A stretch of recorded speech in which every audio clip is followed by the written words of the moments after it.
लोक गीत।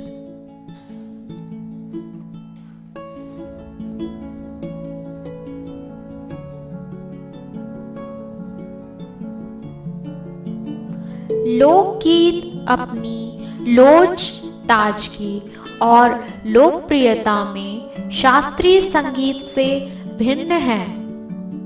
लोकगीत सीधे जनता के संगीत हैं। घर, गांव और नगर की जनता के गीत हैं। ये इनके लिए साधना की जरूरत नहीं होती। त्योहारों और विशेष अवसरों पर ये गाए जाते हैं। सदा से ये गाए जाते रहे हैं और इनके रचने वाले भी अधिकतर गांव के लोग ही हैं। स्त्रियों ने भी इनकी रचना में विशेष भाग लिया है। ये गीत बाजों की मदद के बिना ही या साधारण ढोलक, झांझ, करताल, बांसुरी आदि की मदद से गाए जाते हैं। एक समय था जब शास्त्रीय संगीत के सामने इनको हेय समझा जाता था। अभी हाल तक इनकी बड़ी उपेक्षा की जाती थी, पर इधर साधारण जनता की ओर जो लोगों की नजर फिरी है, तो साहित्य और कला के क्षेत्र में भी परिवर्तन हुआ है। अनेक लोगों ने विविध बोलियों के लोक साहित्य और लोकगीतों के संग्रह पर कमर बांधी है और इस प्रकार के अनेक संग्रह अब तक प्रकाशित भी हो गए हैं। लोकगीतों के कई प्रकार हैं। इनका एक प्रकार तो बड़ा ही ओजस्वी और सजीव है। यह इस देश के आदिवासियों का संगीत है। मध्य प्रदेश, दक्कन, छोटा नागपुर में गोंड खांड, ओराव, मुंडा, भील, संथाल आदि फैले हुए हैं, जिनमें आज भी जीवन नियमों की जकड़ में बंध ना सका और निर्द्वंद लहराता है। इनके गीत और नाच अधिकतर साथ साथ और बड़े बड़े दलों में गाए और नाचे जाते हैं। 20-20, 30-30 आदमियों और औरतों के दल एक साथ या एक दूसरे के जवाब में गाते हैं। दिशाएं गूंज उठती है। पहाड़ियों के अपने अपने गीत हैं। उनके अपने अपने भिन्न रूप होते हुए भी अशास्त्रीय होने के कारण उनमें अपनी एक समान भूमि है। गढ़वाल, किन्नौर, कांगड़ा आदि के अपने अपने गीत और उन्हें गाने की अपनी अपनी विधियां हैं। उनका अलग नाम ही पहाड़ी पड़ गया है। वास्तविक लोकगीत देश के गांवों और देहातों में है। इनका संबंध देहात की जनता से है।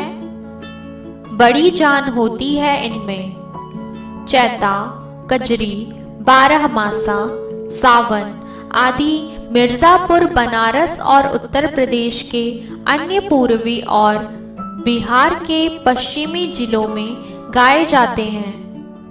बाउल और भतियाली बंगाल के लोकगीत हैं। पंजाब में माहिया आदि इसी प्रकार के हैं। हीर रांझा, सोहिनी महिवाल संबंधी गीत पंजाबी में और ढोला मारू आदि के गीत राजस्थानी में बड़े चाव से गाए जाते हैं। इन देहाती गीतों के रचयिता कोरी कल्पना को इतना मान न देकर अपने गीतों के विषय रोजमर्रा के बहते जीवन से लेते हैं, जिससे वे सीधे मर्म को छू लेते हैं। उनके राग भी साधारणतः पीलू, सारंग, दुर्गा, सावन, सोरठ आदि हैं। कहरवा, बिरहा, धोबिया आदि देहात में बहुत गाए जाते हैं और बड़ी भीड़ आकर्षित करते हैं। इनकी भाषा के संबंध में कहा जा चुका है कि ये सभी लोकगीत गांवों और इलाकों की बोलियों में गाए जाते हैं। इसी कारण ये बड़े आह्लादकर और आनंददायक होते हैं। राग तो इन गीतों के आकर्षक होते ही हैं, इनकी समझी जा सकने वाली भाषा भी इनकी सफलता का कारण है।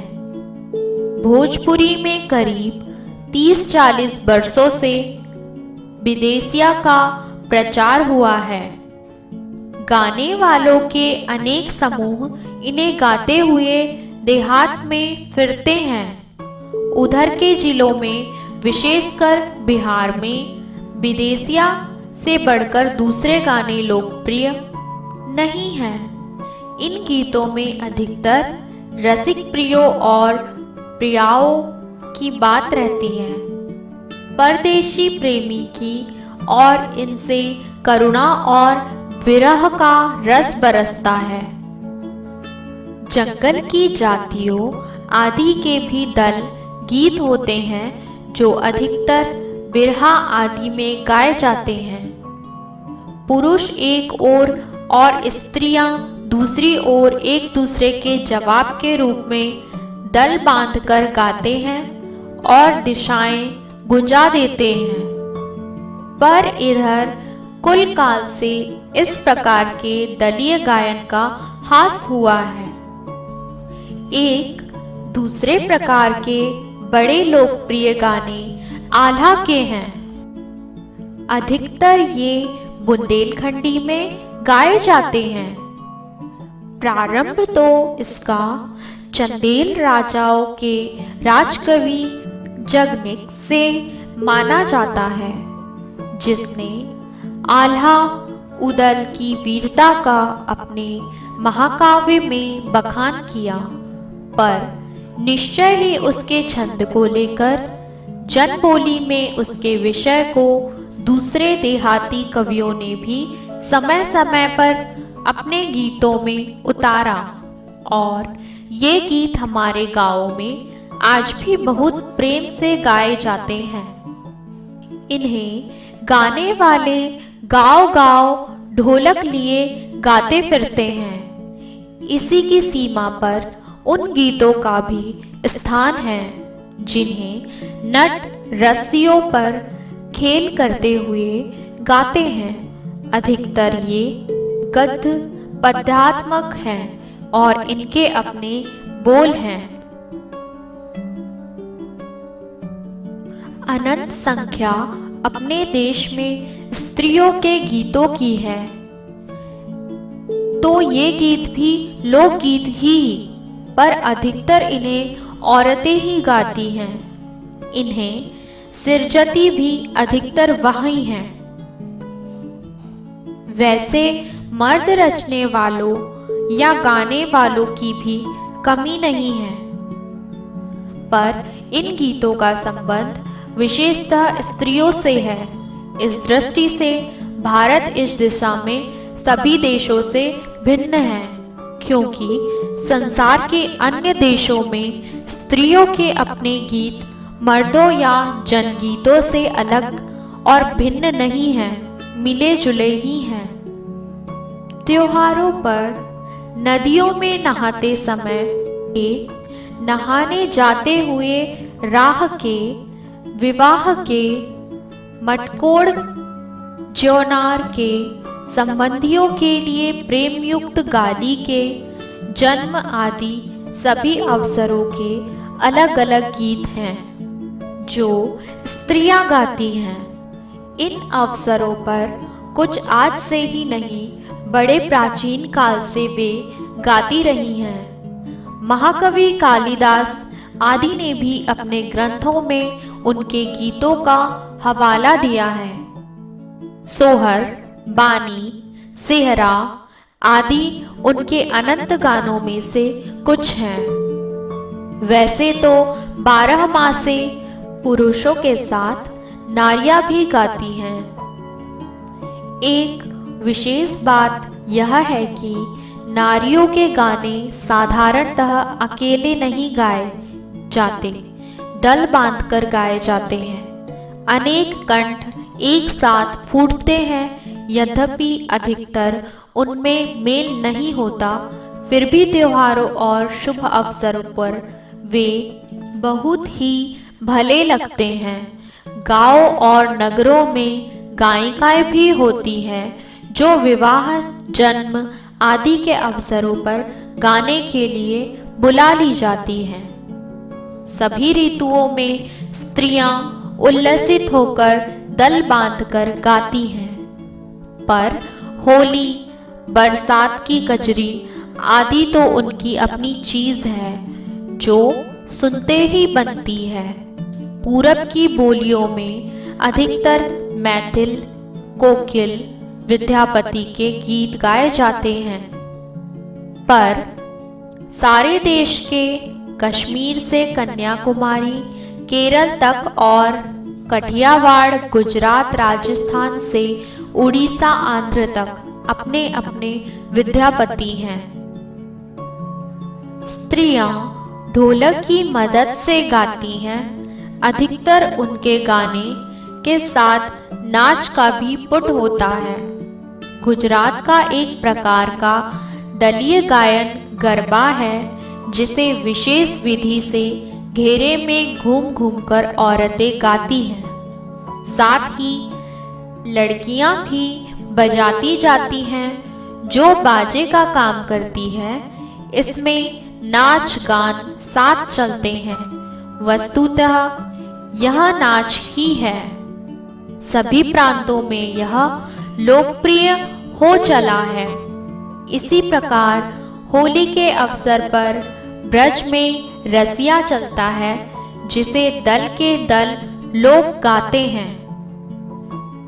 स्त्रियां विशेष तौर पर गांव के गीतों के वास्तव में अनंत प्रकार हैं। जीवन जहां इठला इठला कर लहराता है, वहां भला आनंद के स्रोतों की कमी हो सकती है। उद्दाम जीवन के ही वहां के अनंत संख्यक गाने प्रतीक हैं।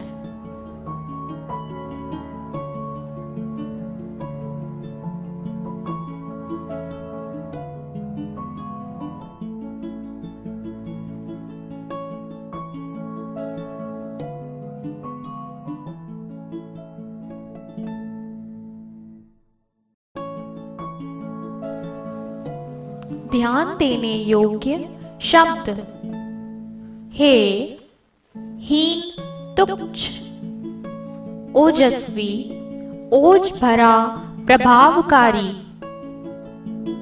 सृजती, बनाती, सृजन करती, आहत कर, हर्ष कर, कृत्रिम, बनावटी, अबूझ, जो समझने योग्य ना हो, क्लिष्ट, बखान, वर्णन, बढ़ाई, गुण कथन, उल्लसित, खुश, उद्दाम, बंधन रहित, बहुत ज्यादा।